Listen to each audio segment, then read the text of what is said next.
Selama 1000 tahun, ini adalah kota yang paling didambakan di seluruh dunia. Dan berkat temboknya yang legendaris, kota ini juga yang paling sulit untuk ditaklukkan. Inilah kisah kejatuhan Konstantinopel, sebuah cetak biru dari sang penakluk.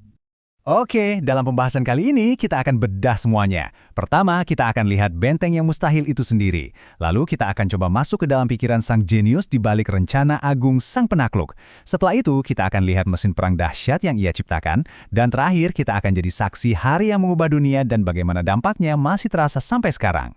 Oke, kita mulai dari bagian 1. Benteng yang mustahil. Jadi apa sih yang bikin Konstantinopel ini dianggap, ya, mustahil ditembus? Jawabannya ada pada sebuah mahakarya rekayasa militer bernama Tembok Theodosian.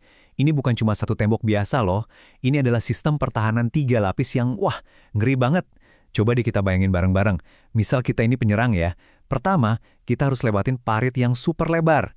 Kalau selamat, di depan udah nunggu tembok luar setinggi 9 meter. Dan kalaupun kita berhasil nembus itu, di belakangnya masih ada tembok dalam yang raksasa, tingginya 12 meter, tebalnya 5 meter, plus dijaga lebih dari 90 menara pertahanan. Kebayangkan gimana susahnya? Dan bagian paling gilanya, tembok ini udah berdiri kokoh selama lebih dari 1000 tahun. Tembok ini udah ngetawain serangannya bangsa Avar, udah mentahin serbuannya bangsa Slavia, bahkan bikin orang sekelas Attila Dahan mikir 2 kali. Sejarah udah membuktikan, tembok ini tuh hampir tak terkalahkan. Lanjut ke bagian 2. Rencana agung, sang penakluk. Tapi ya, setiap benteng pasti ada penantangnya. Nah, mari kita kenalan sama sosok ambisius yang berani melihat kemustahilan ini dan bilang, aku bisa. Sultan Mehmed II. Buat Mehmed, ini bukan sekedar ambisi pribadi, ini udah jadi obsesi keluarga. Kakek buyutnya, Bayezid I, pernah coba, gagal. Ayahnya, Murad II, juga pernah ngepung kota ini, gagal juga. Jadi, pas Mehmed yang baru berumur 21 tahun naik tahta, dia nggak cuma mewarisi kerajaan, tapi juga sebuah misi lintas generasi. Tapi, ada bagian yang menarik nih, motivasi pribadinya. Mehmed itu perlu banget membuktikan diri. Soalnya, masa pemerintahan pertamanya itu sempat dianggap gagal. Jadi dia butuh satu kemenangan spektakuler buat membungkam semua keraguan dan ngamanin tahtanya. Jadi, menaklukkan Konstantinopel itu bukan cuma soal strategi, tapi juga soal harga diri. Jeniusnya Mehmed itu kelihatan jauh sebelum pertempuran dimulai. Dia ini kayak Grandmaster catur, tapi di panggung dunia. Coba lihat langkah-langkahnya. Dia bikin perjanjian damai dulu sama kerajaan-kerajaan Eropa, biar nggak ada yang bantu Konstantinopel dari belakang. Cerdas kan? Terus, semua potensi pemberontak di Anatolia, dia beresin. Jadi pasukannya bisa fokus 100%. Dan ini yang paling krusial. Dia bangun benteng Rumeli Hisari buat mengunci Selat Bosporus.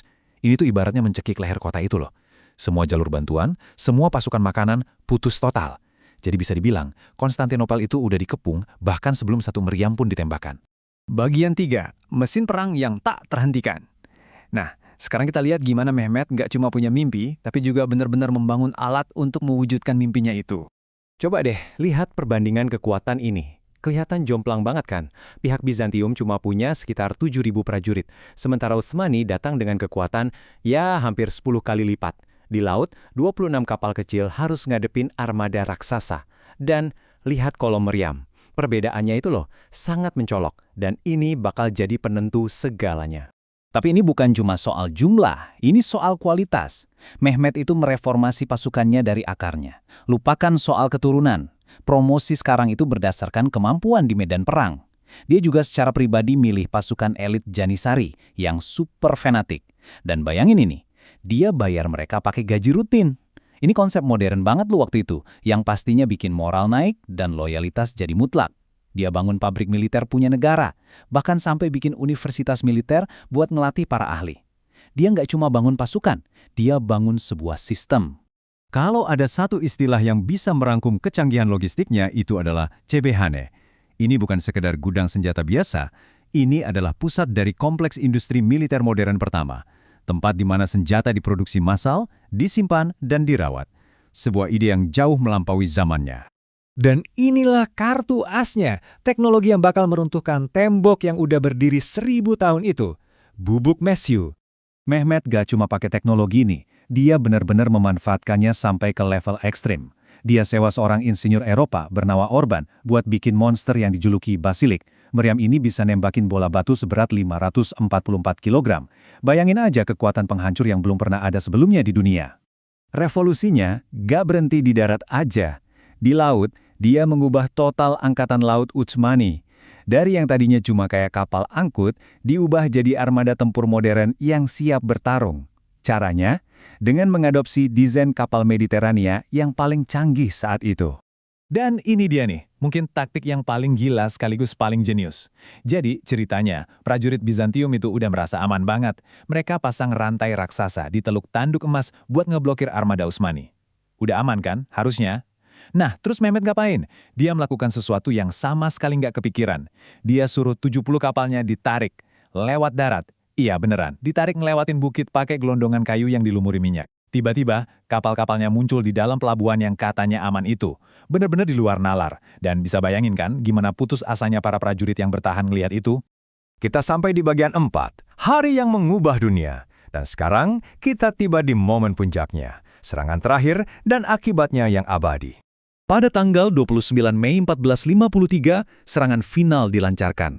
Strateginya brutal tapi cerdas. 3 gelombang serangan. Gelombang pertama, pasukan gak teratur, dikirim cuma buat bikin capek para prajurit bertahan, nguras tenaga dan amunisi mereka.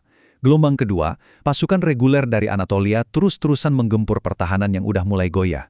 Dan akhirnya, pas para prajurit bertahan udah diambang kelelahan, gelombang ketiga, yaitu pasukan Janisari yang elit dan masih segar, maju untuk ngasih pukulan mematikan yang meruntuhkan tembok itu. Setelah 53 hari pengepungan yang sangat melelahkan, tembok itu akhirnya runtuh. Kaisar terakhir gugur dalam pertempuran dan sebuah kekaisaran yang udah bertahan selama 1000 tahun akhirnya tamat. Jadi, kenapa ini penting banget? Karena peristiwa ini adalah titik balik dalam sejarah. Sebuah garis pemisah. Sebelum 1453, kita masih melihat sisa-sisa terakhir Kekaisaran Romawi. Setelahnya adalah fajar kebangkitan Kekaisaran Utsmani. Perang abad pertengahan dengan pedang dan perisai pun berakhir, digantikan oleh zaman bubuk mesiu. Dan yang terpenting, karena jalur dagang utama Eropa ke timur putus, mereka terpaksa nyari rute baru lewat laut. Inilah yang secara nggak langsung memicu zaman penjelajahan. Ini semua meninggalkan kita dengan sebuah pertanyaan besar. Dari semua ini, inovasi tunggal apa yang sebenarnya menentukan arah sejarah? Apakah kepemimpinan visioner seorang individu? Apakah teknologi baru yang disruptif seperti bubuk mesiu? Atau jangan-jangan strategi nekat yang berani menantang kemustahilan? Mungkin ya, jawabannya adalah kombinasi dari ketiganya.